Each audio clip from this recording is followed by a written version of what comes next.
Hello and welcome to Catch More Media. In today's show, we join Sheffield-based match ace Nick Speed at a venue that is very close to his heart, the beautiful Worsborough Reservoir near Barnsley.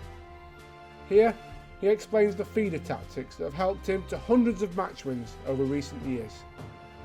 He explains his rigs, tackle and tactics, as well as keeping plenty of time free to indulge his love of fine food. But before we headed out to the bank, Nick had a very valuable lesson for me, that for him, effective match preparation starts in the kitchen.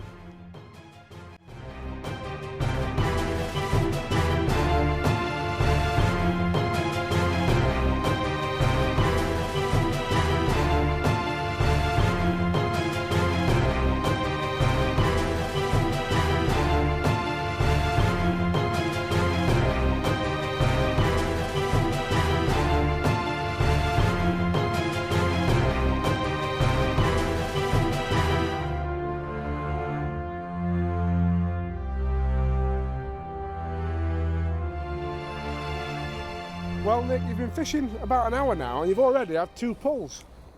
Yeah, I have actually. Quite surprised, to be honest with you, Tom. I've had a carp, a lovely carp, and a bream in the first 2 casts. So yeah, it's looking good. Brilliant. I mean, I know Worsborough here, Nick's got a lot of affinity for you. It's somewhere you've spent a lot of your younger years growing up. That's very true, mate. I'll be honest with you. 40 years ago, it's coming up to 40 years ago now, was when I first actually started fishing here as a kid, to the point where even a few times when I was living in Sheffield, cycling over. Really? Yeah. You come from the middle of Sheffield to Worsborough on your bike just to fish here? Yeah, I did, yeah. It was... Must be about 20 miles, mate. Yeah, a distance, but worth it. Fantastic venue. I'll be honest with you, it to me, it brings back a lot of fond memories. Yeah. And in its heyday, it was the most prolific bream water in the country. It was fantastic. It's still a fantastic venue now, but things have changed, and obviously, there's a few other species to catch now. Definitely. Just talk us very briefly about how you're going to attack your peg today, considering the conditions. Well, we're fishing in the shallow part of the lake on the Barnsley bank, and because it's quite shallow, I'm fishing at distance. Yeah. Not a massive distance, a nice comfortable distance, 70 metres, simply because this is the area where a lot of the big carp lads, they come and they fish at a distance with positive baits for the better fish in the swim. There's an awful, there's a really good head of big carp in it now. Obviously, Barnsley and District Angling Association, here we go, got a fish on. Look at that, as if by magic. I've put an awful lot of time. I've pulled out of it. Oh, not very lucky, was it? Seemed like a little skim of that. They've stocked it for quite a few years now with carp, and they've just thrived in the venue simply because of the natural food content. And for that reason, at this time of the year, we're coming into spring now. In the shallow water, there's loads of carp in these shallow pegs now because they want to clean off. Yeah. We were catching them in the winter with lice on them and everything. So today, for example, when I've been fishing, there's been loads of carp topping. And what they're doing is they're cleaning themselves off. They're getting rid of those lice and leeches, and they're just starting to move about a lot more. So the zone really where you catch them is between 60 and 80 metres with the match tackle that we've got. Yeah, well, I'm going to ask you to talk me through the gear that you're using and your bait in a few minutes. Yep. But for now, get back in the water and catch me another. Right, okay. Right, I want to talk to you today about the tackle that I'm using. To me, it's really important to have the right balance set up, especially for this style of fishing that I'm doing today, fishing a method feeder at a reasonable distance. For a start, the rod that I'm using is a Shimano Beastmaster CX Commercial. It's 12 foot, it's got a casting capacity of 90 grams. It's a fantastic rod, really soft action at the top, so that means I'm going to minimise hook pulls, but there's loads of power in the butt. That means it's great for casting a reasonable distance, up to 90 metres. Along with that, it's got really large runners, and that really helps in this kind of situation where I'm fishing a shock leader, and this minimises resistance as the line is going through, especially with the knot of the shock leader as well. This aids your casting no end. The reel that I'm using is a Shimano Ultegra XTD 5500, and as you can see, it's a beast. It's a fantastic reel simply because it's got a large spool with a very, very level line lay. This reel's got what you call slow oscillation, so that means it's got loads of turns from the top of the spool to the bottom. This aids casting no end, makes your casting easier and helps you cast that extra distance. Down to the business end, I'm using a 40 gram Dura Banjo. Now these are absolutely fantastic, I love them. But what I've done is I've done a little bit of a twist with it. I'm using a Guru X-Safe stem within it. I'll explain that. Really, it's quite important to me. Because I'm fishing at distance, I'm using quite a heavy duty rod that's soft, but also I want that extra forgiveness because I'm not just fishing for carp here today, I'm also been catching skimmer bream. And this elastic is a cushion, so that means when I'm bringing them back, as you can see, just with hardly any pressure, the elastic's coming out. And that's preventing any hook pulls. It's minimising hook pulls to a maximum. Also, when I've got a bigger carp on, that means when it's under my feet and I'm playing it, as you can see, the elastic is more forgiving and it's just more of a cushion, especially this winter I've been using small hooks. It allows me to get away with final hook lengths and smaller hooks with minimum hook pulls. I love these feeders simply because the walls on the feeder create a very tight feeding table.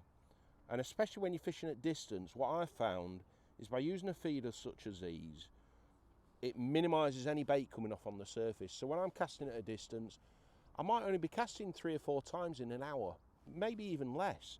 So I want to know when my bait's out there, on the bottom, everything's intact and it's working how I want it to work. That's very important to me.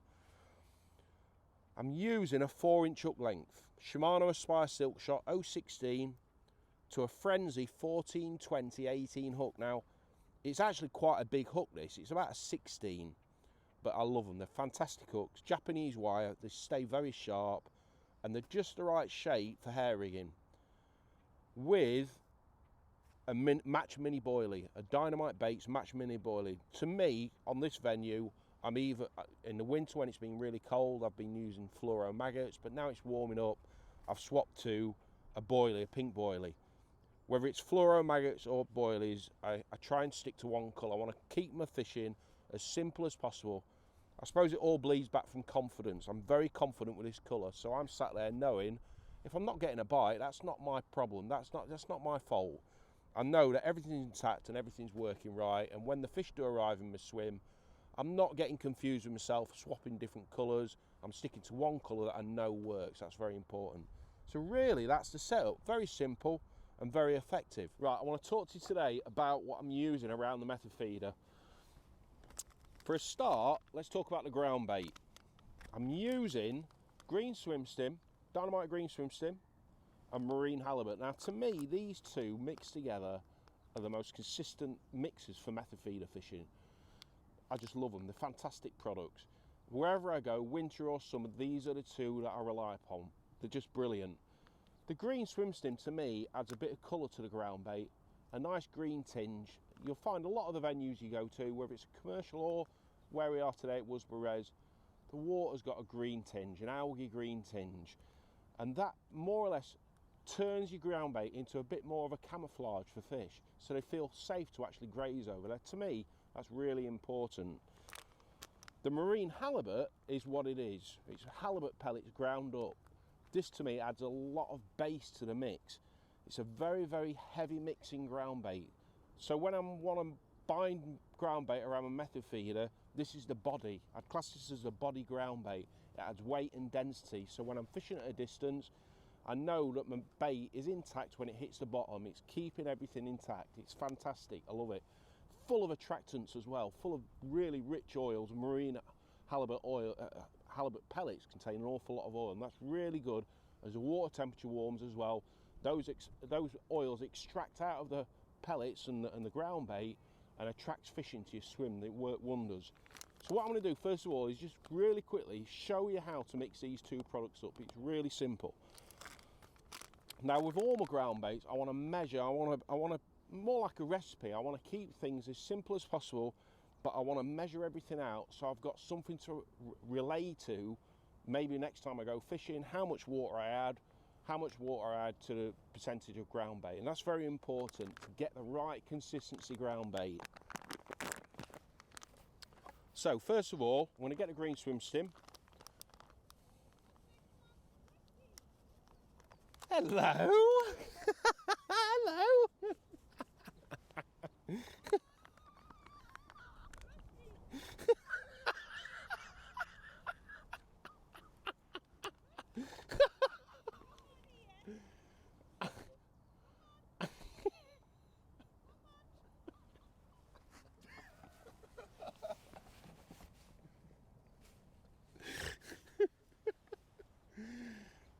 Unbelievable. Unbelievable. Right. Okay. So, as I was saying, I want to mix my ground bait up. I want to measure it out. So first of all, I get a Preston tub, pint tub, like that. Fill it nearly to the top. Straight in the bucket, like so. Marine halibut, equal quantities. It's very important this. Equal quantities, green, swim stim, marine halibut were absolute wonders.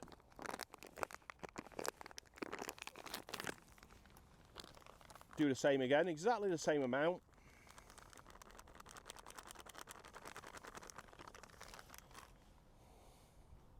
Into the bucket, ground bait into the bucket like so, and now I'm just going to mix them together.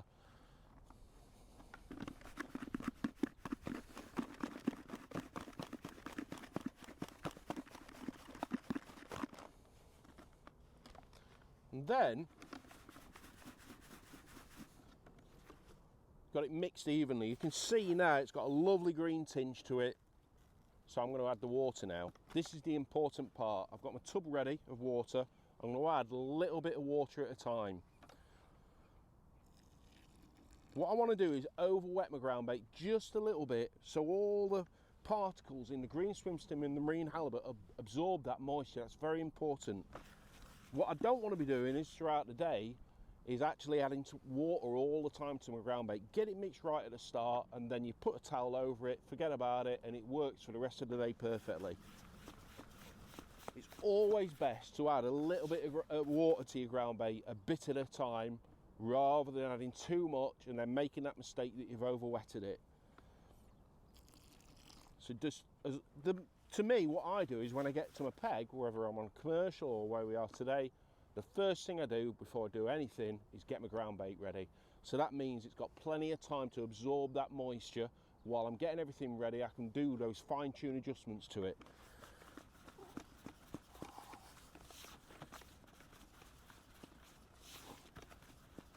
So it's nearly there, to be honest with you. So I've added 2 helpings of water.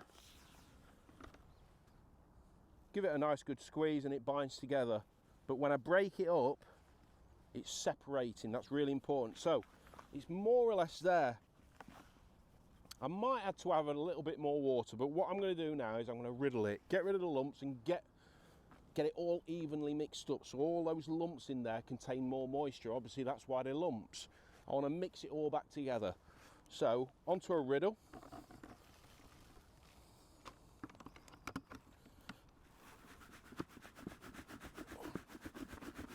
Look at all those lumps there, that's moisture, that. So push it all through and give it a good shake. Get plenty of air and get all the particles evenly mixed together. And there we have it, the perfect mix. Best way of checking it, give it a good squeeze, forms into a ball, flatten it out, and it breaks down straight away back to what it was before. If it doesn't do that, then it means that you've over wetted it. And if it doesn't bind together, it means that you need to add a bit more water. If you do need to add some more water, it's just a case of going through the same process again and giving it another riddle. It's very important to riddle it, to get all those big lumps out of it, make it nice and fine as possible. I want to talk to you about my pellets. To me, it's very important. On these big waters like where we're fishing today, you want ground bait, but you also want particle baits within your ground bait to actually hold fish in your swim once they arrive. To me it's very important this. So, slightly different way of preparing them. Today I'm using the Green Swim Stim 3mm pellets. These are fantastic. Really high in amino attractants as well. Fish just love them. And I like them as well because they're very easy to prepare. So I'll just show you how to prepare them.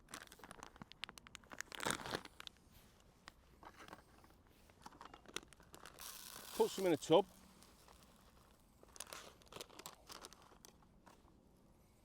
Like so. Cover them with water.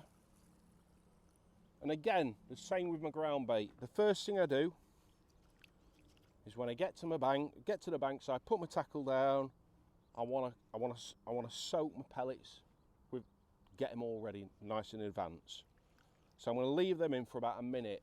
By leaving them in for a minute is allowing the pellets just to absorb a bit of moisture, and then I'm going to drain them. And what you find is, I've done some earlier, bit of a Blue Peter trick here.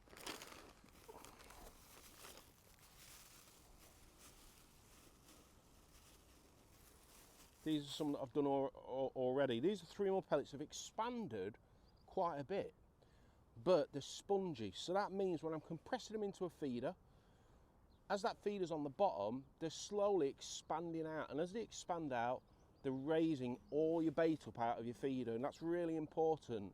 It's creating a larger table for the fish to feed on. Work absolutely brilliant. So these have been in a minute now. So I'm going to drain the water off. And this is the important thing. A lot of people do that, they'll drain it off and then they'll think that the pellet's ready. Now you've got to make sure that all the water's drained off, because otherwise the pellets underneath will be softer and a softer texture than the ones on the top. So just spend a bit of time making sure they are completely drained off. This is really important. Now you can do that at home, like these for example. I did these at home. But if you get on the bank side, do them straight away, they work just as well. Nice and simple. So all we're going to do now is going to leave these to stand, and we're going to come and have a look at them in about 5 minutes time, and hopefully they'll have absorbed all that extra moisture on the outside of the pellet. Right, I've shown you how to mix your ground bait up correctly. I've shown you how to prepare your pellets. Let's have a look at my percentages with the two products. So, today I'm at Worsborough Res. Now, I want to use slightly more pellets than ground bait, simply because fish in here, they absolutely love pellets, but more importantly, it's the feeder that I'm using. I'm using a Dura Banjo, which has a wall around it. By using more pellets means the pellets are allowed to puff up and spread around a little bit more around the feeder. So, I'm going to be using 80% pellets to 20% ground bait. However, if I was using a method feeder, it would be completely the opposite. It would be 80% ground bait to 20% pellets, because you need that ground bait to bind around that feeder, keep it intact, so when it hits the surface and it's on the bottom, there's very minimal stuff actually coming off it. So, all I'm going to do, 1 handful of pellets,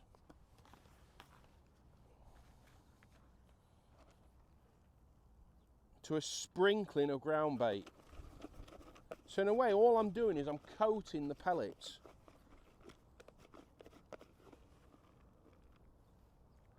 Like so. So you've got a ground bait in between the pellets, but like what I've said, it's an 80% pellet mix to a 20% ground bait mix, but look how well that binds. It's fantastic, especially for what we're using today. Right, let me talk to you about actually how to load your feeder up. We've got all the pellets ready, we've got the ground bait ready. Let's go through the process. I put my hook bait in my mould, like so. A nice sprinkling of ground bait just to cover the hook bait, and then I move the mould over into my pellet tub. And I give it a really good sprinkling of pellets, as I've said, 80% pellets, 20% ground bait. And then I give it a really good squeeze. To me, this is really important. By giving it a good squeeze, minimises any bait out of the feeder coming off when it hits the surface. Keeps it intact when it's on the bottom. Here we are. Well, Nick, we've been fishing about, in 2.5 hours now. Yep. And you've had some lovely skimmers. You've had an early carp. Mm-hmm. You've lost a couple of fish, but we're not going to say too much about that, are we? Yeah, a bit of a disaster that was, wasn't it, really? Listen, mate, it's nice to know that it happens to people like you. It certainly happens to people like me. So if it happens to the best of the business, you know, that's what does make mortals like me have a little bit of hope. But you've just hooked into what you think is a bigger carp, haven't you? Well, it's deceiving. It is definitely a carp, but sometimes those smaller carp in here, the stocky carp, that are averaging like 3 to 5 pounds, really do put up a good fight. And, as we saw, a fantastic bite as well. That nearly pulled the rod off the rest. It did, didn't it? So, yeah. Looks to be a... Feels like a nice fish, mate.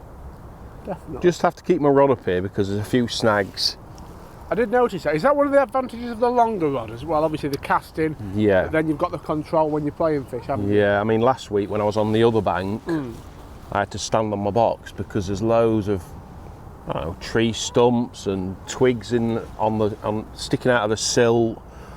And I did have a couple that snagged me up last week, but I managed to get them out. And just by standing on my box with the aid of a long rod as well, it's just preventing that from happening basically. But on this bank, there aren't as many snags.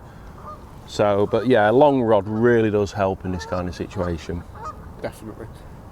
I know when I've talked to you about this kind of fishing before, Nick, you've mentioned a golden hour or a golden 90 minutes where you expect to get most of your bites. Yeah. It's amazing on here. I mean, a lot of venues, you know, there's a lot of variables involved with things like that, you know, with the weather and the wind. But I've been fishing this venue for the past couple of winters. I didn't fish it last summer, but been spending a lot of time on a Wednesday here especially, and it's so predictable. From 1:30 to 2:30, 3 o'clock, you're almost certain you're going to get some bites, and that's really important when this winter it's been hard fishing but rewarding at the same time, and those, maybe that window of an hour, 90 minutes is the difference between winning the match and just missing out really. So, you know, getting everything right and making sure that everything, your setup's correct throughout that feeding window, so to speak, is quite important to make the most of it. I know there's a few things you do that do ensure efficiency. I mean, and one of them is loading your feeders up and having them ready to go, isn't it? That's right, yeah.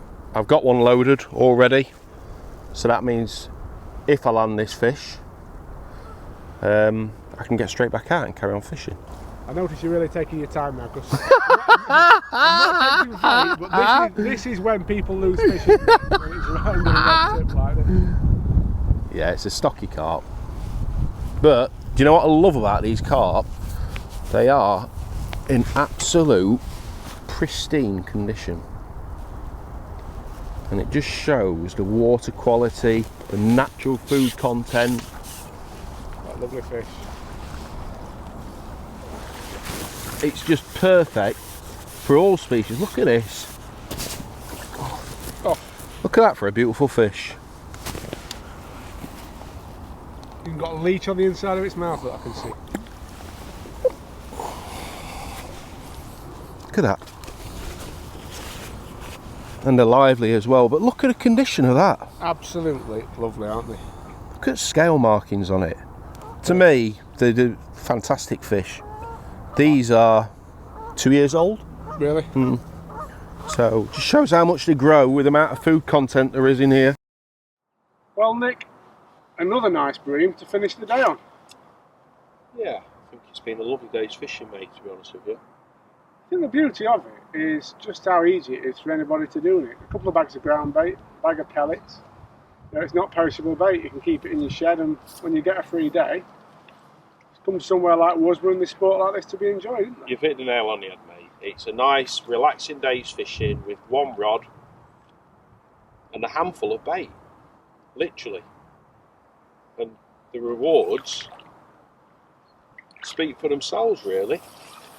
So you've caught some really special fish today. I mean, that carp, I know it's not a massive fish, alright, it's a stock fish, but I bet you can count on one hand the number of times that's been caught before. That's right. That is why I love Worsborough, because the condition of the fish. They're absolutely beautiful. And I suppose it's the anticipation of not knowing what's going to take the tip round next. It could be a 4 or 5 pound carp, or it could be a 20 pound carp. You just don't know. Or a lovely bream like that. Look at that. Let's put him in the net. I've always found Nick a real joy to work with. Not only because he's such a brilliantly talented angler, but because he explains exactly what he does and why he does it in a way that I find very easy to understand. We hope you've enjoyed today's show as much as we've enjoyed putting it together. And we'll be back next week with some more action from the bankside. Until then, stay safe.